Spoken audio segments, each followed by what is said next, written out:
Hello, this is Craig with Midwest Marine Parts, and I'm here today to show the installation of the bolt buckle brand G2 bolt buckle. Very nice retractable bolt buckle. Very simple installation. What you're going to need for the install: 5/8 inch wrench, an 11/16 inch socket. Take the bolt, insert it there, put it on your trailer, the washer, and then the locking nut.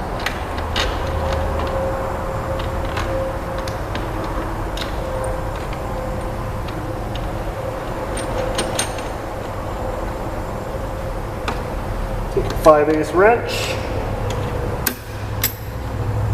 your socket,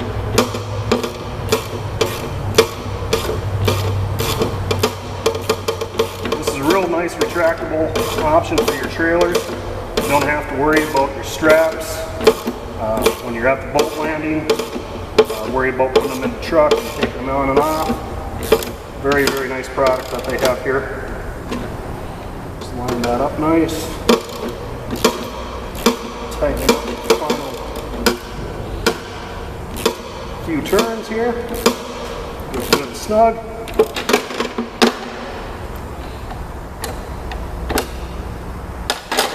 Now we're ready to use the bolt buckle. There's a release button on the bottom. Take the buckle, easy hook, good and tight, and you're ready to go. Again, to release it, real simple release mechanism on the bottom. Releases that strap. It's retractable. Quickly folds and out of your way, ready to go. Again, this is Craig with Midwest Marine Parts. If you're interested in this product, we have it on our website at midwestmarineparts.com. Thank you and have a good day.